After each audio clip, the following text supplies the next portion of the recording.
commencer à prier et on va rentrer dans l'étude biblique. Pasteur Yannick, est-ce que tu peux nous guider en prière? Ok, prions Dieu. Seigneur Jésus, merci pour ta grâce, merci pour cet instant où tu nous as réunis, Seigneur. Papa, tu as dit que là où deux ou trois se réunissent en ton nom, tu es là. Nous sommes réunis ici en ton nom. Nous voulons que tu nous parles. Tu as quelque chose, tu as une direction pour l'Église, tu as une direction pour nous autres ici, Papa. Nous prions pour que tu nous bénisses et que tu parles, Papa, au milieu de ton peuple, Papa, et que tu touches le frère Stéphane, Papa, qui parle de ta part directement. Bénis-nous et fortifie-nous au nom de Jésus. Amen. Amen. Bon, je ne suis pas habitué à l'étude biblique avec les caméras, mais gloire à Dieu, je suis un peu stressé, quoi. Bénissons le Seigneur. Dieu sait pourquoi il fait ça, quoi. Ouais, donc c'est ça. Aujourd'hui, j'étais partagé vraiment entre deux messages.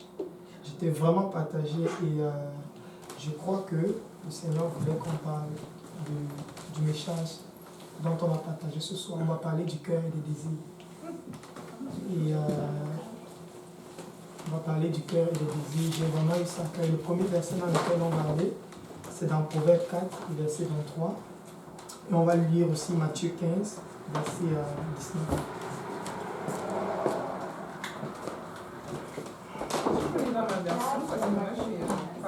Proverbe combien? Proverbe 4, le verset 23. Et Matthieu 15, verset 19.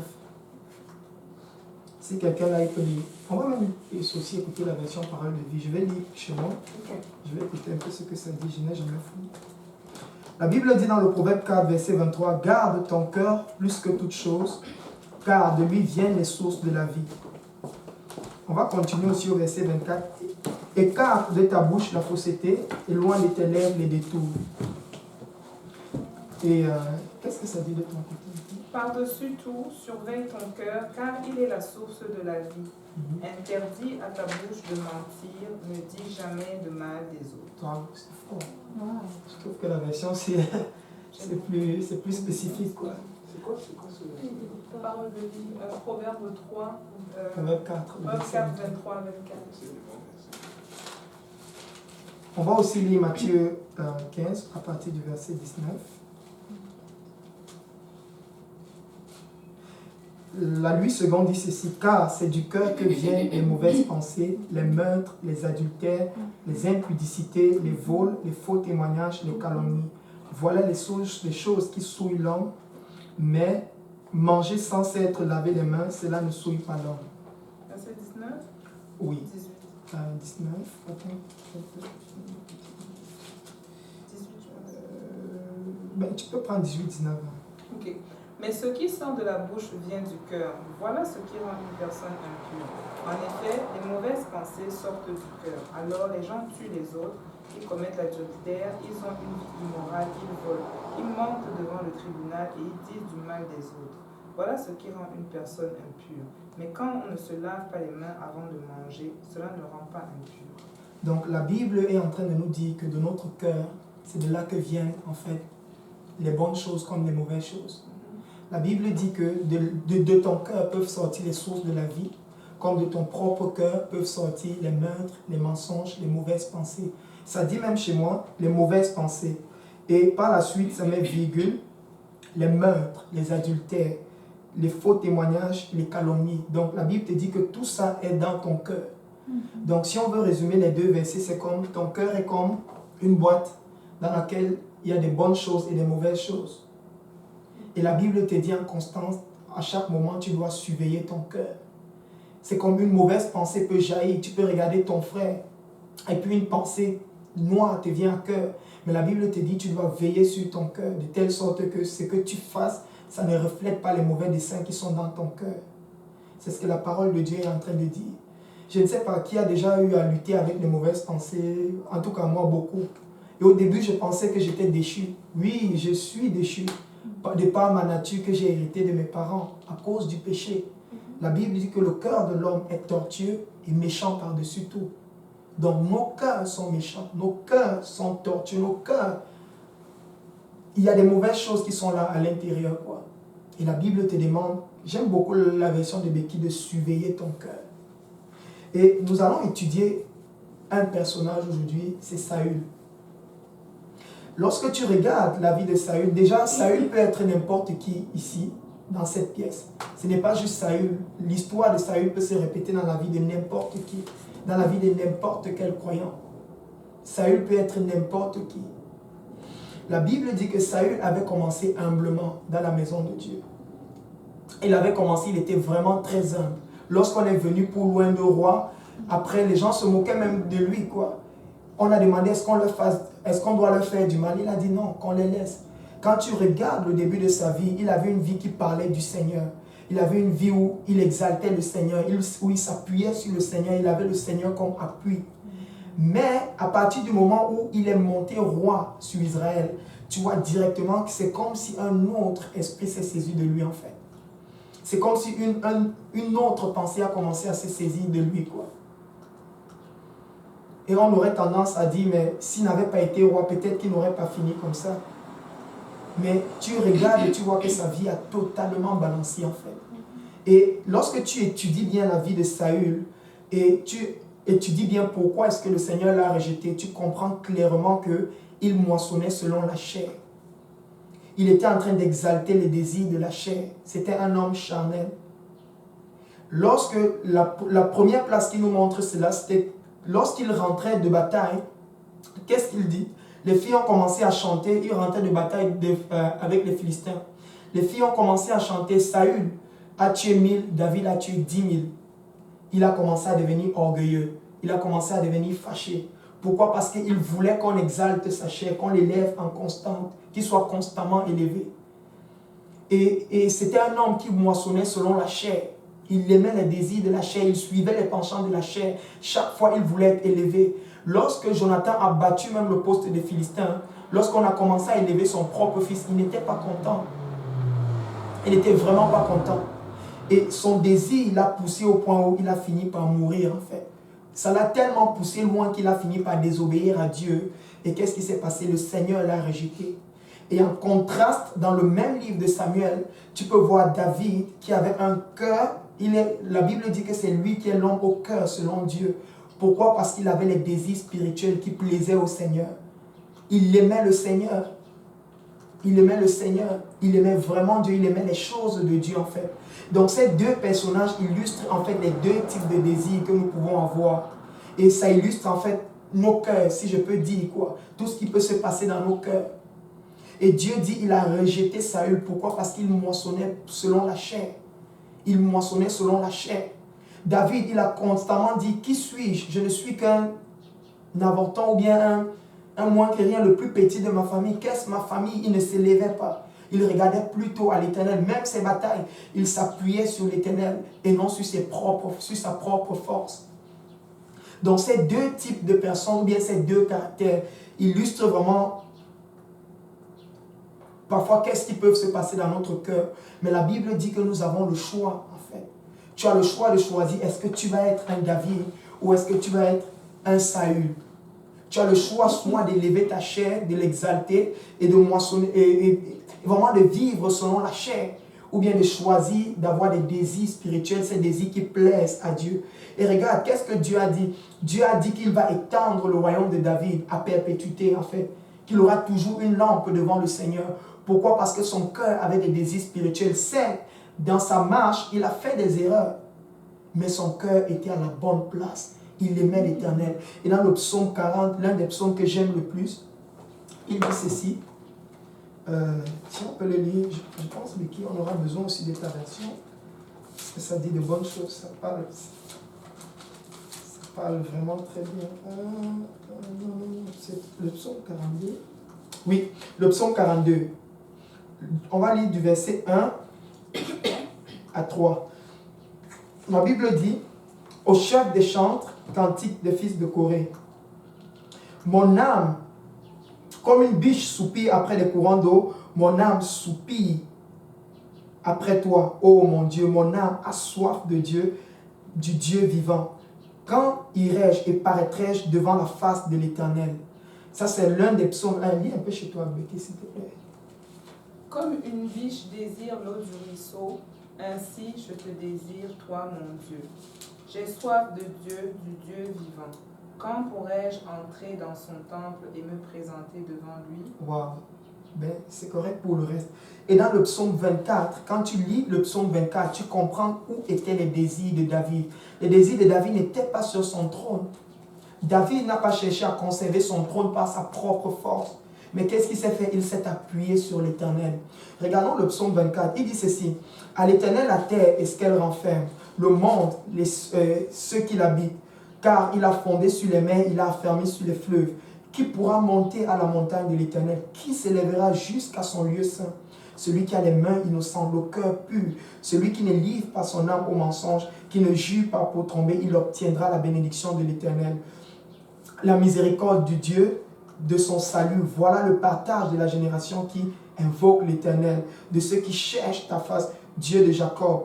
Porte, élevez vos lentilles, et il a listé tout le reste des choses que nous pouvons voir dans le psaume 24. Et lorsque tu regardes, même dans la plupart des psaumes, et que tu commences à les lire, tu vois vraiment où était le cœur de David. Bien quand même on est venu lui enlever son trône, il n'a pas essayé de le récupérer par sa propre force. Or, la Bible dit que David était un vaillant combattant. Mais il a laissé faire. Il a laissé que l'Éternel lui-même soit son justicier, soit celui qui va le venger en fait. Et la Bible dit que qu'est-ce qui s'est passé pour Absalom? Il est mort quelque temps après, on l'a tué. On l'a tué. Pourquoi? Parce qu'il s'appuyait sur l'Éternel. Ses yeux n'étaient pas sur des choses charnelles, ce n'était pas sur des choses matérielles, mais son cœur et ses désirs étaient portés sur le Seigneur. Il dit dans le psaume 23, l'Éternel est mon berger, je ne manquerai de rien. Tu vois vraiment où était son cœur, quoi. Tu peux regarder la plupart des psaumes qu'il a écrits, ou bien dans presque tous les passages qui parlent de David. Tu vas voir que l'Éternel vraiment était celui qui préservait David. David avait vraiment mis sa confiance en l'Éternel et il ne s'appuyait pas sur lui-même. Or, Saül, il s'appuyait sur lui-même, sur sa propre force, et il voulait chaque fois exalter sa chair. Dans le livre de Galates, la Bible nous dit que les désirs de la chair sont contraires à ceux de l'esprit. Je pense que c'est Galates 5, 18. On va le lire même un peu.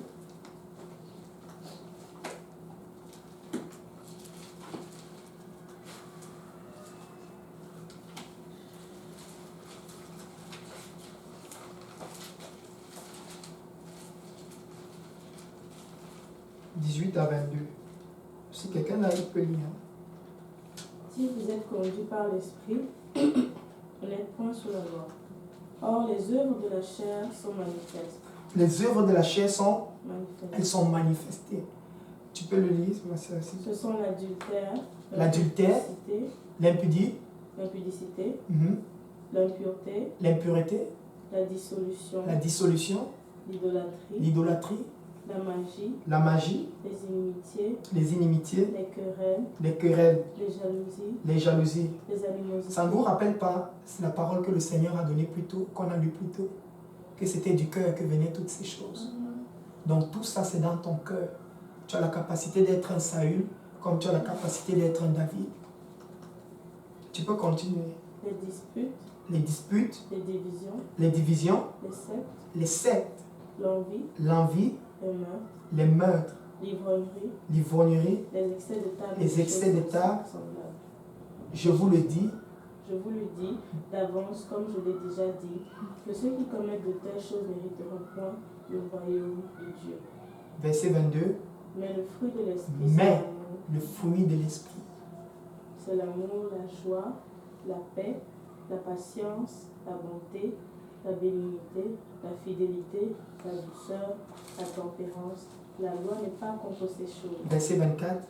Ceux qui sont à Jésus-Christ ont crucifié la chair avec ses passions et ses désirs. Ceux qui sont en Jésus-Christ ont crucifié la chair avec ses passions et ses désirs. Donc ce qui se passe, c'est qu'à l'intérieur de toi, il doit y avoir une bataille. Et tu dois crucifier ta chair. Ton cœur va te suggérer parfois, mens. Mais tu dois crucifier ton cœur et lui dire, je ne mentirai point. Ton cœur va te dire, frappe ton frère. Mais tu dois crucifier ton cœur et dire, je ne le frapperai pas parce que ça ne plaît pas au Seigneur. Ton cœur va te suggérer, sois jaloux. Mais tu dois crucifier ton cœur et dire, je ne serai point jaloux. Ton cœur va te suggérer et te dire, vole. Tu vas dire, je ne vole pas. Tu vas sortir, tu vas voir un beau garçon dehors. Ton cœur va te dire, je ne sais pas, faites du n'importe quoi avec lui, mais tu dois crucifier tes passions et tes désirs. De telle sorte que les passions, les désirs qui naissent à l'intérieur de toi, ce sont des désirs qui plaisent au Seigneur. Ce sont des désirs qui plaisent à Dieu. Donc ton cœur est comme une boîte dans laquelle il y a ces deux choses. Mais c'est nous qui avons le choix de choisir. Tu sais, et des épreuves vont venir pour faire sortir ce qu'il y a réellement dans ton cœur, pour les exposer en quelque sorte. Tu auras l'opportunité en fait, soit le diable va veiller à cela, ou même le Seigneur va t'éprouver, pas te tenter mais t'éprouver, de telle sorte que ces choses sortent de l'intérieur de toi. Ou bien même ton frère va te marcher dessus, il va venir te pincer, en sachant ce qu'il fait quoi, juste pour que ces mauvaises choses sortent de ton cœur. Mais écoute, tu sais quoi, quand la haine commence à venir dans ton cœur, tu peux choisir de dire, je ne vais pas être haineux envers mon frère, je ne vais pas être jaloux, je ne vais pas mentir, je ne vais pas voler, je ne vais pas faire toutes ces choses. Parce que si je le fais, je suis en train de moissonner selon la chair. On va regarder dans la vie de Saül. La Bible dit que quand Dieu a rejeté Saül, un mauvais esprit est venu et a commencé à prendre le contrôle de son cœur. Qu'est-ce qui s'est passé? C'est que quand le mauvais esprit est venu, il avait des transports dans la maison, c'est-à-dire l'esprit le faisait bouger partout, à gauche et à droite.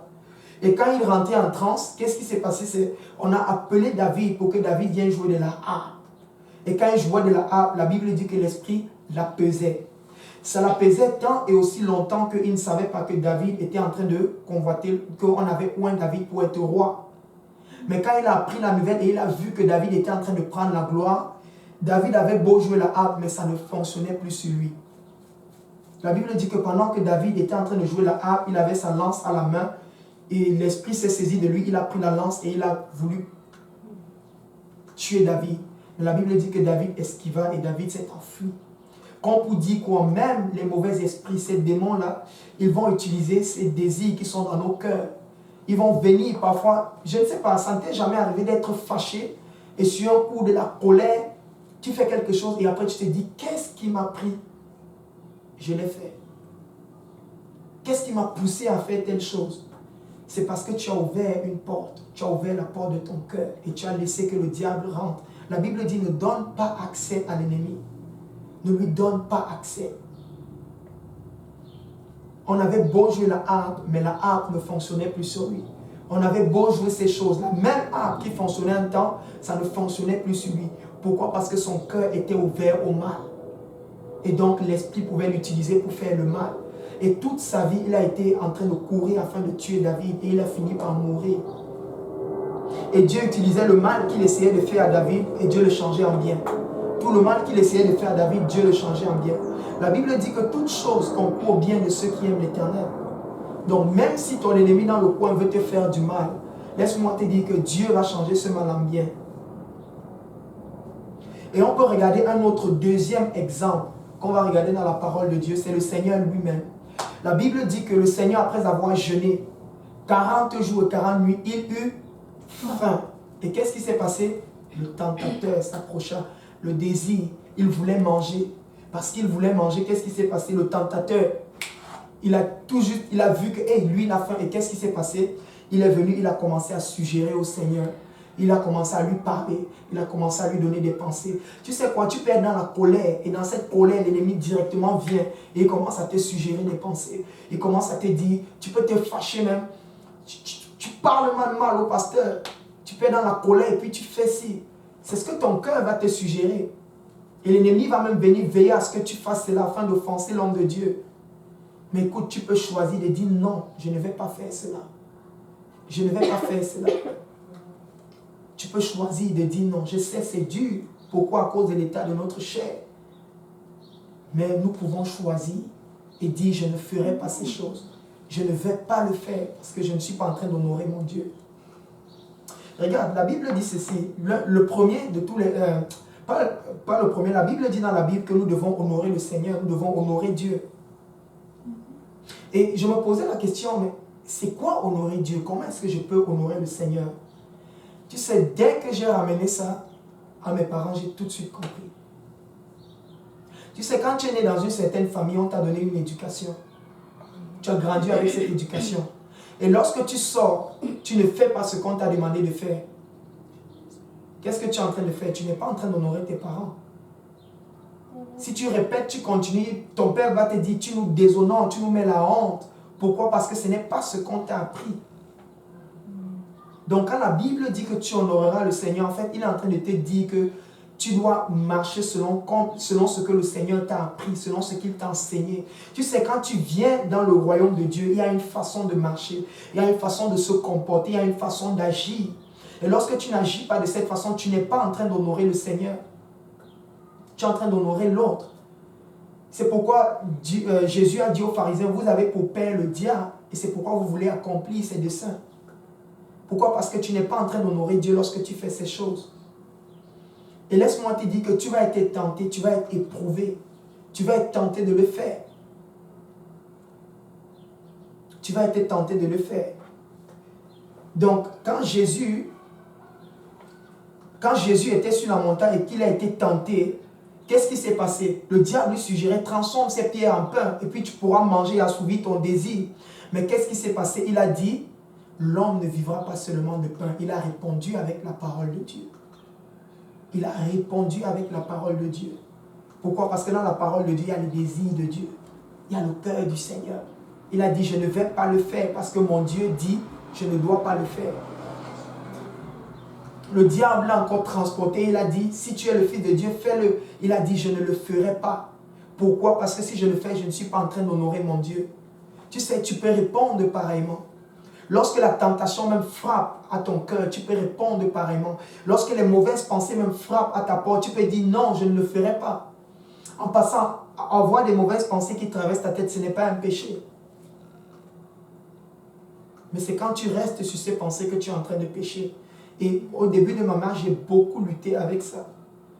Je pensais que waouh, je n'allais plus jamais avoir des mauvaises pensées normalement quand j'allais venir au Seigneur et que tout allait être correct et tout.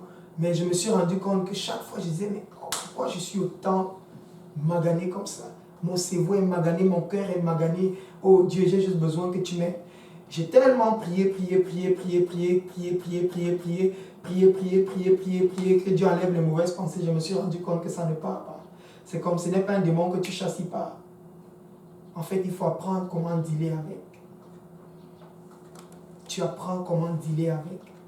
Et je ne comprenais pas beaucoup de choses, même l'orgueil. J'ai prié que Dieu enlève. Mais ça ne partait pas. Mais le Seigneur m'a appris qu'on deal avec l'orgueil. Tu ne peux pas le chasser parce que ça fait partie de toi. Mais tu peux dealer avec cela. Tu peux choisir de dire dans cette situation, je vais m'humilier, je vais me rabaisser.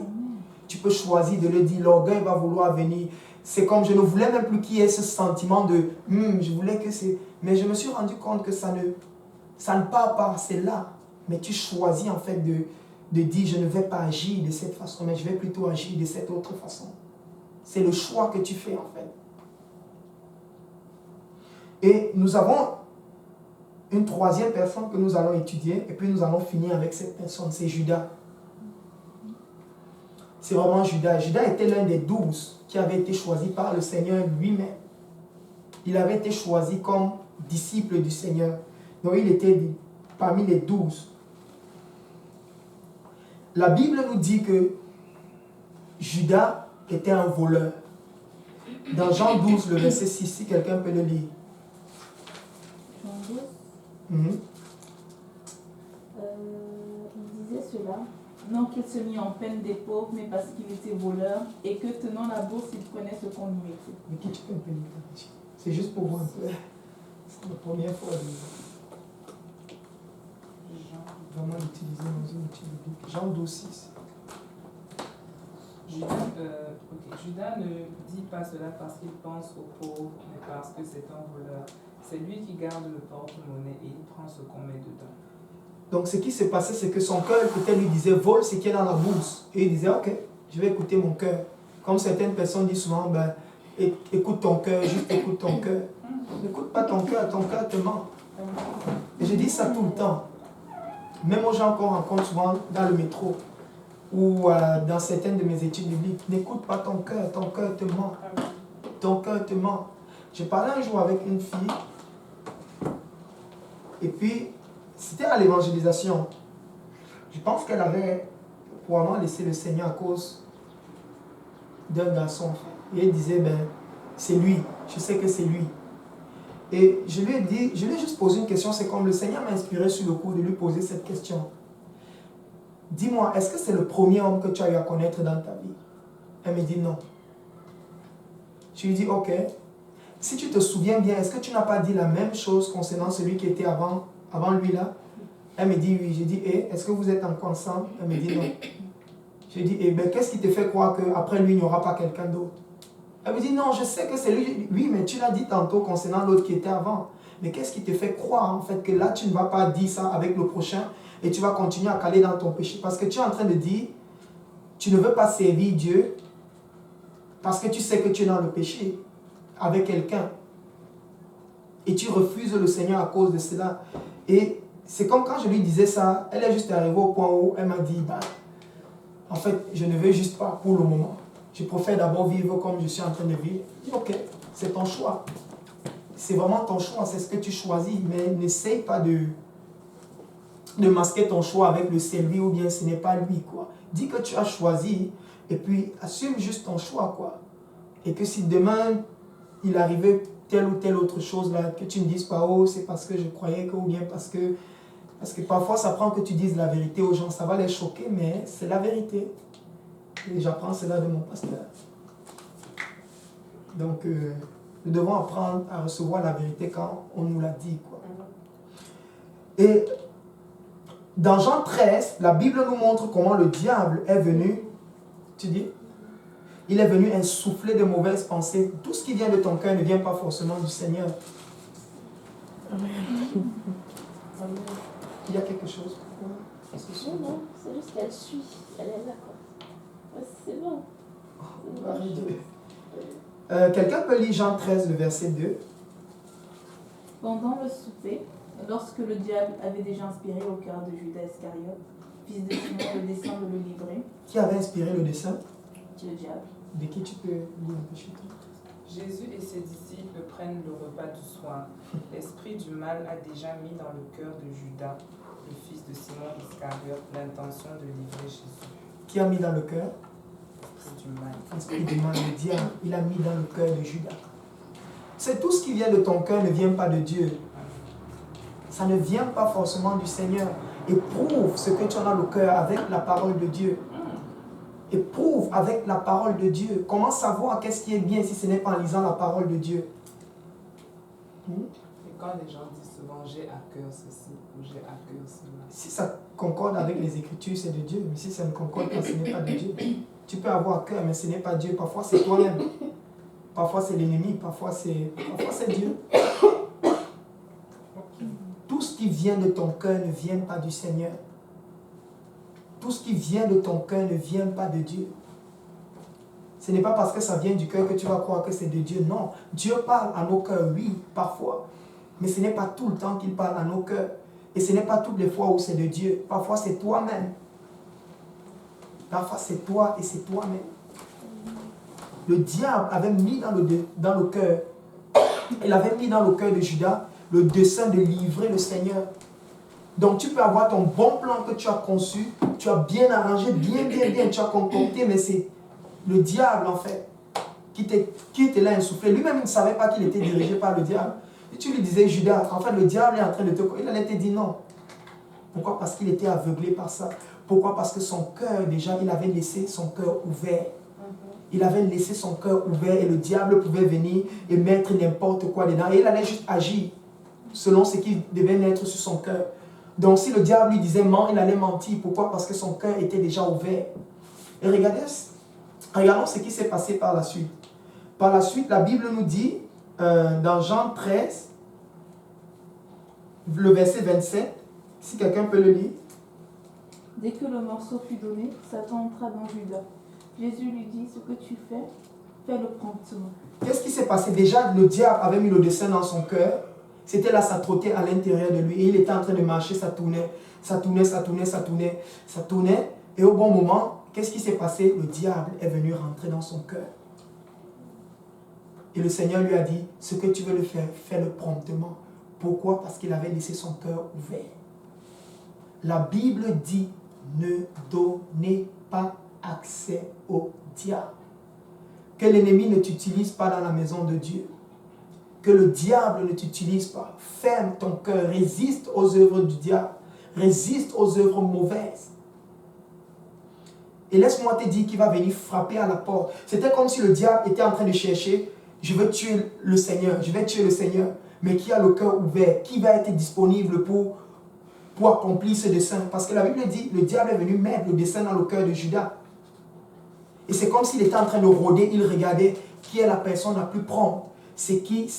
Il a vu Judas, ah oui, ses œuvres déjà sont mauvaises. Regarde, il vole à la bourse. Et il a dit, ok, on va commencer à travailler dans son cœur petit à petit. On va commencer à s'aimer des semences. On va commencer à mettre ces desseins dans son cœur. Et comme son cœur était déjà ouvert à l'esprit de mal, le diable est juste venu mettre le dessein. Et qu'est-ce qui s'est passé quand la convoitise enfantée, l'esprit du mal est venu rentrer à l'intérieur de toi? La Bible dit qu'il y aura des scandales dans la maison du Seigneur. Mais la Bible dit aussi, malheur à celui par qui ces scandales viendront. Ne sois pas la personne qui va véhiculer le mal. Ne sois pas la personne que l'esprit du mal va utiliser afin de créer des scandales dans la maison du Seigneur. Ne sois pas cette personne. Garde ton cœur. Tu peux choisir. C'est dur, oui. C'est dur, oui. Mais tu peux choisir. Je ferai le bon choix. Tu peux décider, non, je vais résister. Je ne vais pas faire ce que tu me suggères. Même si je suis tenté, je ne vais pas le faire. Je ne vais pas le faire. Je ne vais pas le faire. Je vais me garder, je vais me préserver, je vais me garder mon cœur. Parce que je ne veux pas que l'esprit du mal m'utilise pour faire quoi que ce soit dans la maison du Seigneur. Tu peux garder ton cœur. Tu peux le faire. Et parce que son cœur, il avait ouvert une porte, qu'est-ce qui s'est passé? Le diable est venu rentrer et le diable l'a utilisé pour détruire le Seigneur.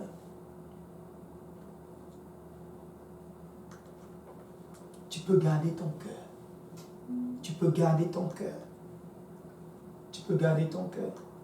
Tu peux vraiment garder ton cœur. Il ne faut pas être cette personne que l'esprit du mal va utiliser dans la maison de Dieu. Il ne faut pas être cette personne que le diable va utiliser comme scandale dans la maison du Seigneur. Tu peux garder ton cœur. Tu peux dire non à la tentation.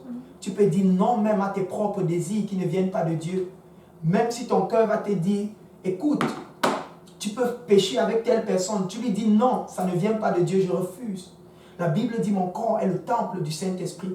Alors je ne vais pas souiller mon corps. Tu peux dire non, je ne ferai pas ces choses. Regarde, la Bible dit que dans le monde, il y a des guerres. Ils ne savent pas ces choses. C'est comme dans le monde, dès que l'esprit du mal va venir lui dire, il ment. Dès que l'esprit du mal va lui dire, frappe ton frère, il frappe. Dès que le diable va lui dire, il frappe. Après il se dit, qu'est-ce qui m'a pris? Je suis confus. Qu'est-ce qui se passe dans mon esprit? Pourquoi? Parce que tu as ouvert ton cœur. Tu as ouvert ton cœur et tu as laissé que le diable sème n'importe quoi dans ton cœur. Tu as laissé qu'il mette une sémence dans ton cœur. Alors tu peux garder ton cœur. Tu peux garder ton cœur. Tu peux garder vraiment ton cœur. Tu peux le garder. Tu peux prier même si tu as une faiblesse. Prie devant le Seigneur. Implore la grâce du Seigneur. Prie, Seigneur. J'ai telle tentation dans mon cœur. Aide-moi, Seigneur. Je ne veux pas pécher contre toi. Crie au Seigneur. Crie comme David a crié. Aide-moi, Éternel des armées. Aide-moi, Seigneur. C'est toi qui combats mes combats, Seigneur. Aide-moi, Seigneur. Crie devant le Seigneur. Crie. La Bible dit que nous avons un souverain sacrificateur. Il est compatissant. C'est-à-dire, il souffre avec nous. Il souffre quand la tentation vient et que tu résistes. Le Seigneur est en train de... Il est avec toi, il ressent ce que tu ressens. La Bible dit ceci.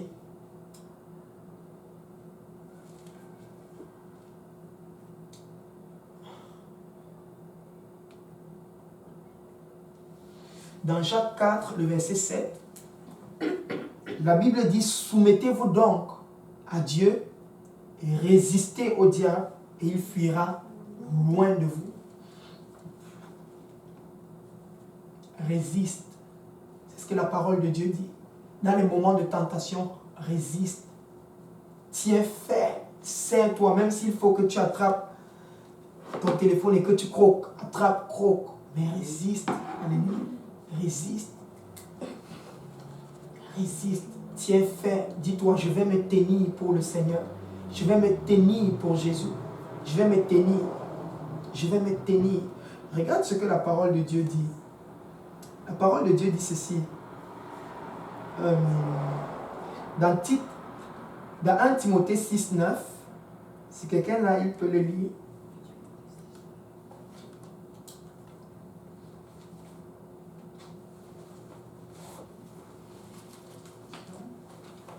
« 1 Timothée 6, 9. Mais ceux qui veulent devenir riches tombent dans la tentation. De nombreux désirs stupides et dangereux les prennent au piège et conduisent les gens vers la mort et les détruisent. » Qu'est-ce que la parole de Dieu dit? Mais ceux qui veulent s'enrichir tombent dans la tentation.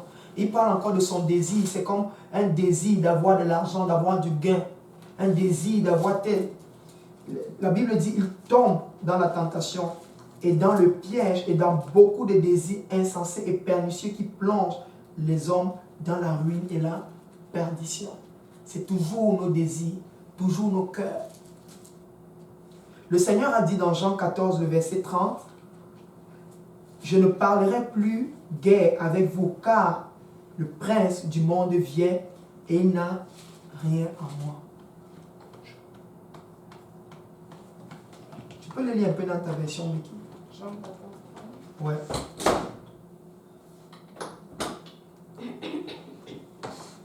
Je ne vais plus parler beaucoup avec vous parce que le chef mauvais de ce monde vient.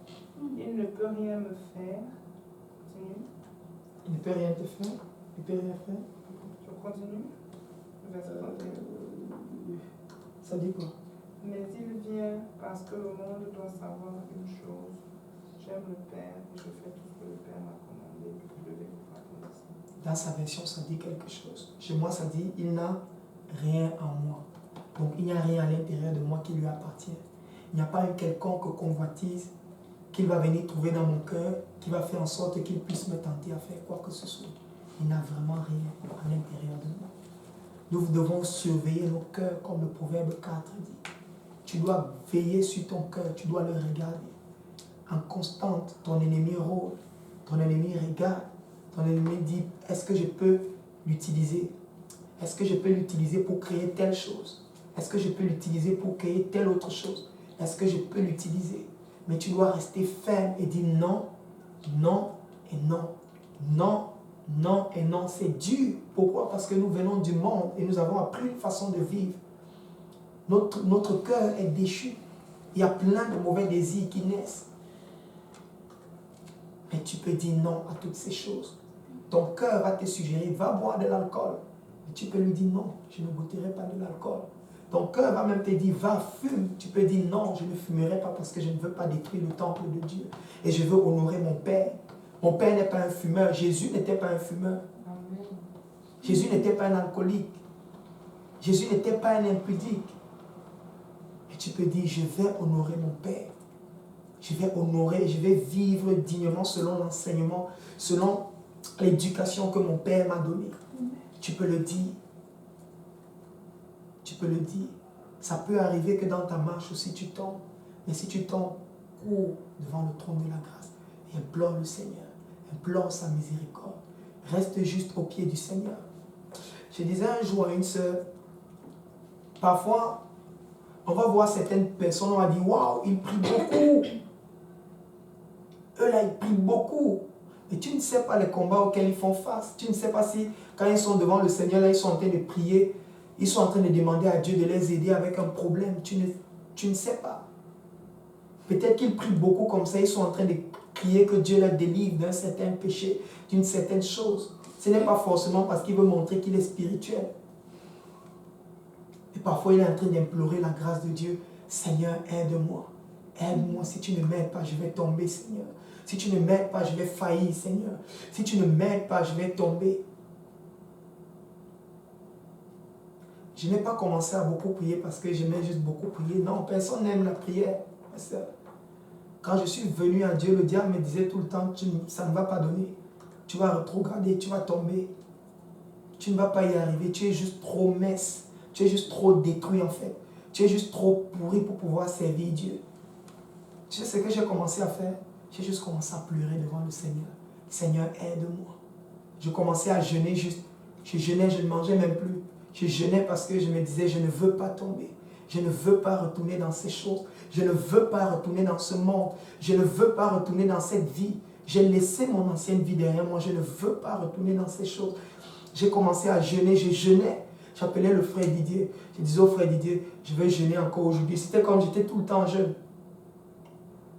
Il me disait, il faut que tu affrontes ces choses et que tu fasses, que tu les affrontes. Que tu les affrontes vraiment. Tu ne vas pas passer toute ta vie à jeûner pour ne pas tomber. Il faut que tu aies de la domination sur ces choses. Et par la grâce de Dieu, Dieu a permis que je sois où je suis aujourd'hui. Je bénis le Seigneur.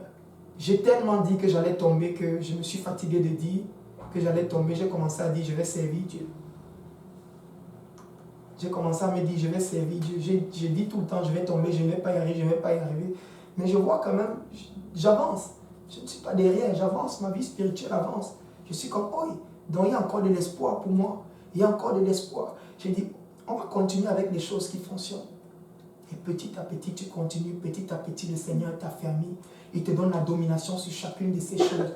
Il te donne la domination. Il t'a fermé dans tel coin. Il t'a fermé, il t'a fermé, il t'a fermé. Mais laisse-moi te dire que la tentation ne part pas. Mais il te donne la domination. Tu as le pouvoir de choisir et de dire non, je ne vais pas le faire. Je ne vais pas le faire. Et c'est ce que le Seigneur a mis sur mon cœur pour aujourd'hui. Quand tu dis de surveiller son cœur, c'est que je surveille ça, que je nourris mon cœur pour savoir qu'est-ce que... Déjà, il y a ça. La Bible dit que la foi vient de ce que l'on entend. Ce que l'on entend vient de là. Donc, c'est en écoutant qu'on parvient à la foi. Si chaque fois on vient te répéter que pour allumer l'interrupteur, si tu allumes l'interrupteur, ça va allumer la lumière, même si tu n'avais pas envie. Et là, je suis même en train de me prêcher à moi-même. Même si tu n'avais pas envie, tôt ou tard, un jour, tu seras tenté d'appuyer, voir si ça fonctionne vraiment. Et c'est tellement vrai, la foi vient vraiment en écoutant. Tu sais, quand tu es rentré, on t'a dit, il y a une réglette, il y a une ampoule, si tu appuies, ça va allumer la lumière. Et tu es venu, tu as appuyé, et puis ça s'est allumé. Tu as cru que si tu appuyais, tu n'as même pas questionné, tu es juste venu, tu as appuyé, et ça a allumé. Et c'est vraiment comme on dit, la foi vient en écoutant. Si tu manques de foi, commence à lire la parole de Dieu, ou bien commence à écouter la parole de Dieu, tu vas voir, ta foi va revenir. C'est vraiment en écoutant que la foi vient. C'est pourquoi je suis tout le temps à l'église. Au début, là, j'étais tout le temps dans la maison de Dieu. Je ne sais pas pour vous, mais je suis parfois un peu dur d'oreille. Donc parfois, ça prend que tu cognes, comme un tel. Et puis là, ça va rentrer. Oui, ça finit par rentrer. Mais ça prend que tu cognes. Et lorsque tu es fatigué de cogner, bizarrement, c'est là où c'est rentré, quoi. Et j'étais tout le temps à la maison de Dieu. Tout le temps. Et même jusqu'à présent, si j'ai l'opportunité, je serai tout le temps dans la maison de Dieu. Pourquoi on me prêche? Parce que je sais que mon cœur n'est pas bon.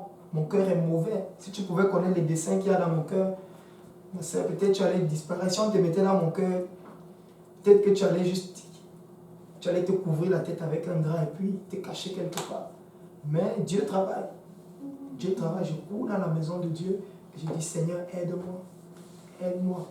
Donc concrètement, parce que c'est un conseil qu'on nous donne beaucoup, et c'est une parole qui revient vraiment beaucoup ces derniers temps dans cette maison particulièrement. Alors, je sais que c'est de Dieu. Pourquoi je veux un peu creuser dedans? Quand on dit surveille ton cœur, concrètement, ça veut dire quoi?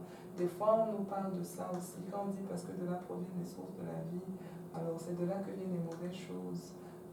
C'est-à-dire que, mettons, si tu vois qu'il y a des choses qui ne sont pas claires, qui commencent à venir dedans, qu'est-ce qu'il faut que tu fasses? Tu fais tout pour les chasser.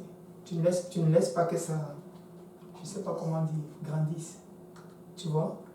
C'est comme, la Bible dit vraiment que la convoitise, quand c'est enfanté, le péché naît. C'est un peu comme, je pense que c'est dans 1 Jean, la convoitise, quand elle est enfantée. Oui, le péché naît. C'est comme dans ton cœur, au même moment, il peut y avoir des bonnes choses qui viennent. Et il y aura aussi des mauvaises choses qui vont venir de ton cœur.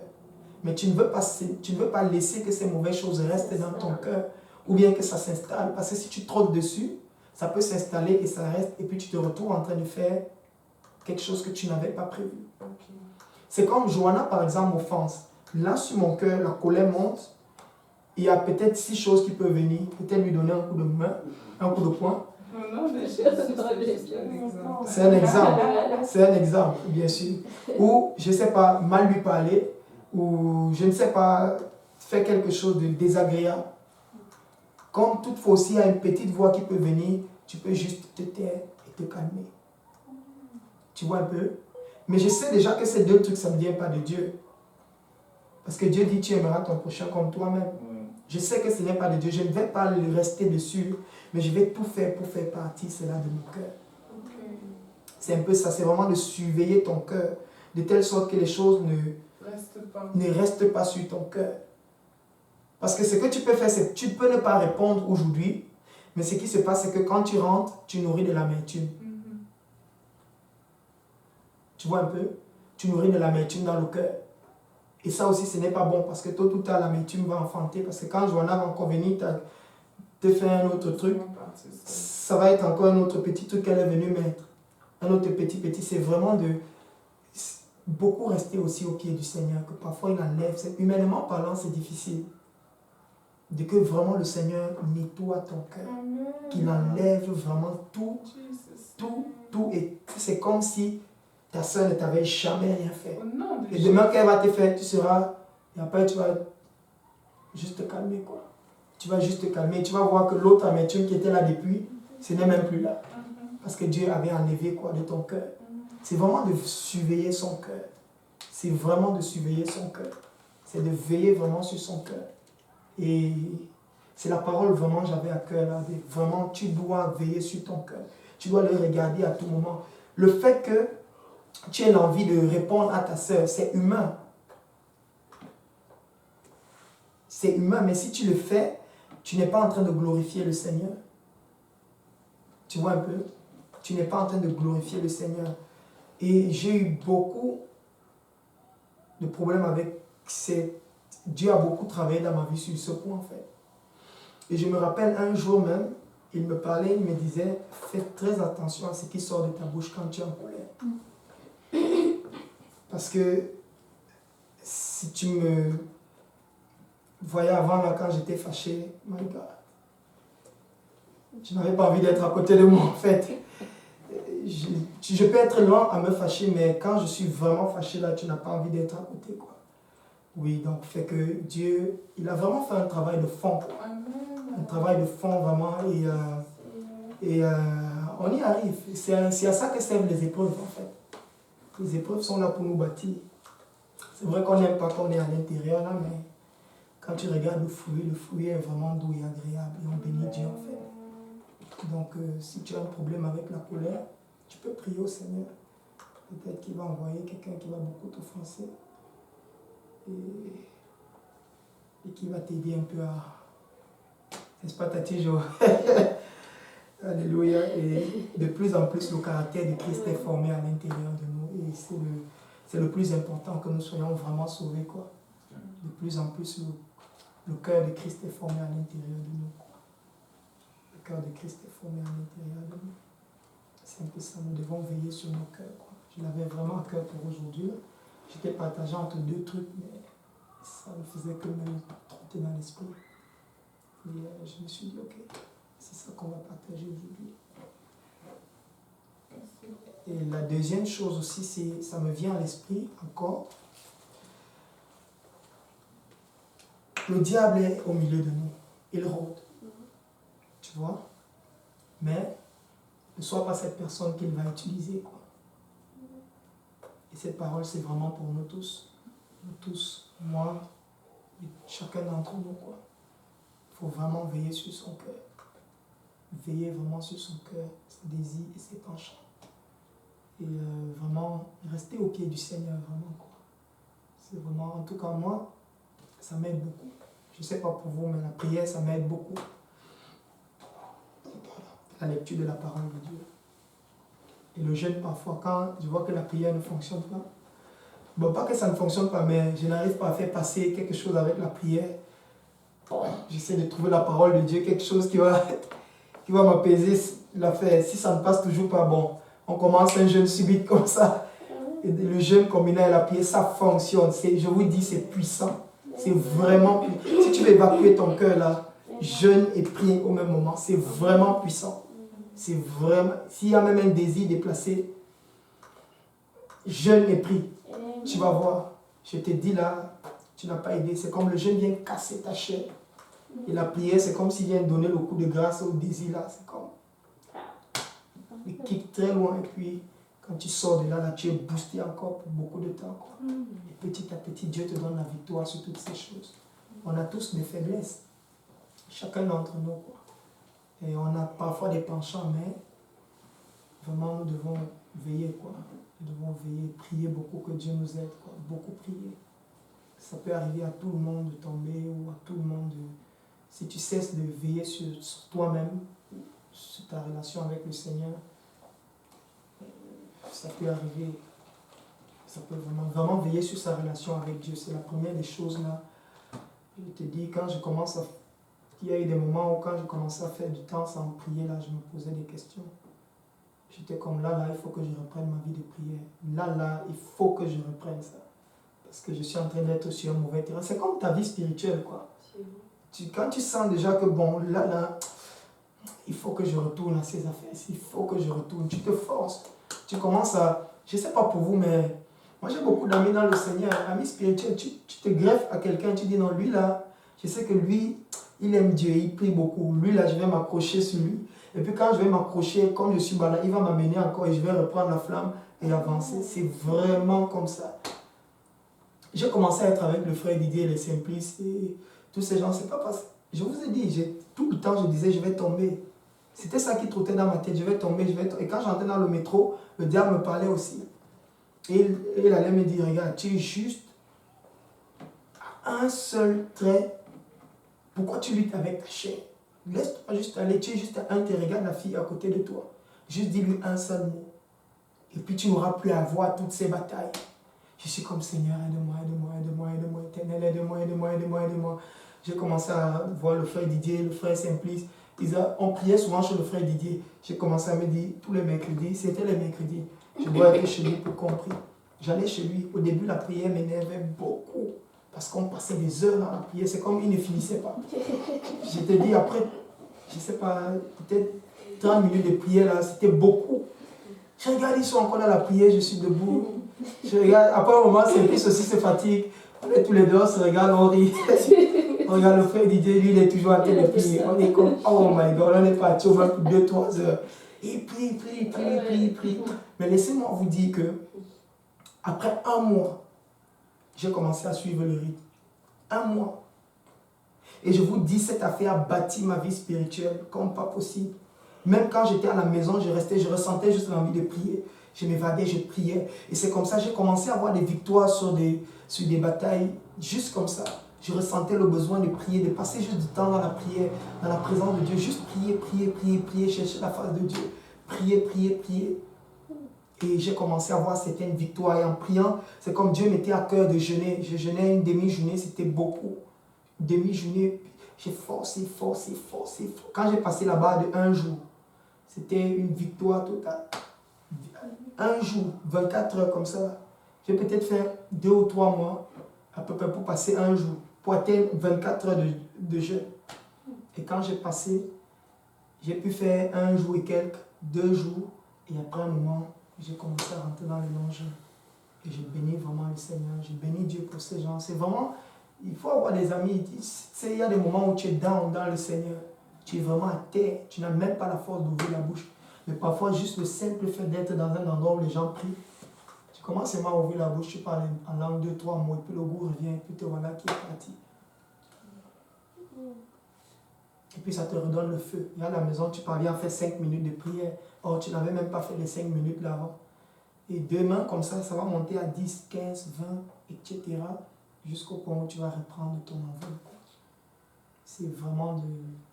faut avoir... Moi, c'était ma stratégie et c'est même ma stratégie jusqu'aujourd'hui. Quand je sens que je commence à baisser un peu, je vais attraper le frère Jules. Bien, je vais dire au frère Jules, tu commences souvent tes jeûnes quand on vient tes prières. Il me dit-elle, tu lui dis, ok, je vais te suivre dans l'affaire. Partout où tu vas être, je vais être là. Ouais, parce que je sais qu'il prie. Bon, à un moment là, c'est un peu ça, quoi. Donc, de questions, pas de questions. C'était clair. Ok. On va prier alors. C'est le pasteur Yannick. Pasteur Yannick, on a fini donc. Ok. Ouais. Ok. Prions Dieu. Seigneur Jésus, merci pour ta parole, papa. Merci Seigneur Jésus sur ce message, papa. Aide-nous vraiment à tenir nos cœurs, papa. Aide-nous à contrôler ces pensées, Seigneur. Aide-nous à te renverser ces pensées afin que tu nous aides, Seigneur Jésus, à résister à tous les moyens par lesquels le diable essaie de pénétrer, papa, Seigneur. Papa, aussi protège-nous contre les scandales, Seigneur. Donne-nous la force, Seigneur Jésus, de ne pas nous laisser influencer par l'ennemi et de te tourner devant toi par la prière, par la lecture de ta parole, afin de t'éprouver, de te purifier, de ne pas être un objet, papa, de l'ennemi dans cette église, papa, cette église glorieuse qui va être manifestée à la fin du temps. Nous prions, Seigneur Jésus, pour que ce message reste dans nos cœurs, que ce message soit aussi influent, papa, dans les cœurs de tous ceux qui vont le suivre. Au nom précieux de Jésus, nous avons prié. Au nom de Jésus. Amen. J'ai juste un cas ici. L'église grandit et on gagne du terrain. On gagne beaucoup de terrain et l'ennemi va tout essayer à faire de nous ralentir, quoi. Nous devons vraiment veiller sur nous-mêmes. Veiller vraiment. Vraiment veiller. Nous devons veiller, quoi. Les uns sur les autres. Si je vois mon frère qui est faible, que Dieu me donne la force de tirer sa main et de l'amener un peu plus haut, quoi. L'église grandit, on gagne beaucoup de terrain et l'ennemi n'est pas content. Il n'est pas content. Et s'il n'arrive pas à nous arrêter d'une quelconque manière, anyway, il va tout essayer, quoi. Donc c'est vraiment à nous de veiller sur nous-mêmes, les uns sur les autres. Si tu vois ton frère qui prend une mauvaise route, un mauvais chemin, tu l'appelles, tu dis, mon frère, viens, la route que tu prends là n'est pas bonne. Tu le tires dans le bon sens. Une sœur même qui est faible, tire sa main. Ne la laisse pas. Ne la laisse pas. Ne la laisse pas. Tire sa main. Parce que l'ennemi est en train de chercher juste des zones de scandale afin de ralentir la croissance de l'Église, afin de nous ralentir. Mais au nom de Jésus-Christ, nous allons avancer. Nous allons avancer, nous allons gagner ce Québec. Nous allons gagner toute cette ville au Seigneur.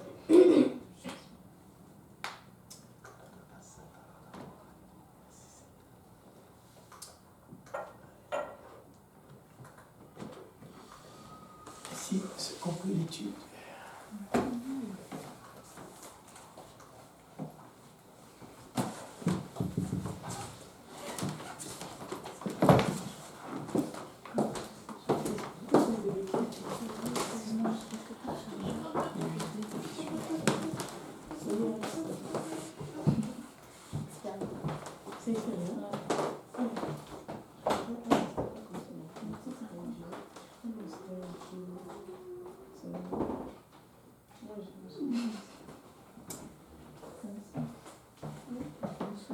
On va partager un peu ce qu'on a préparé, non?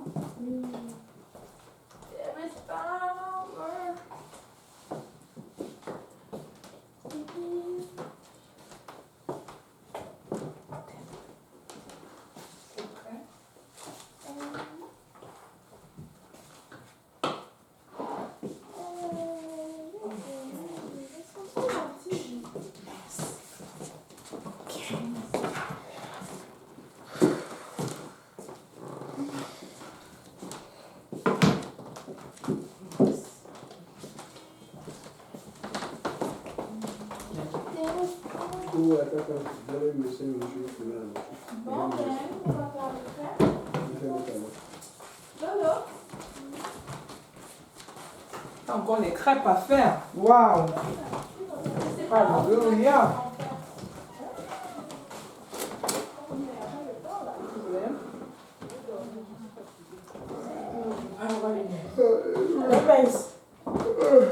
Pardon, je ne peux pas faire les crêpes. On avait dit qu'on aurait pu faire, non? Tu vas faire les crêpes? Il y a de la pâte.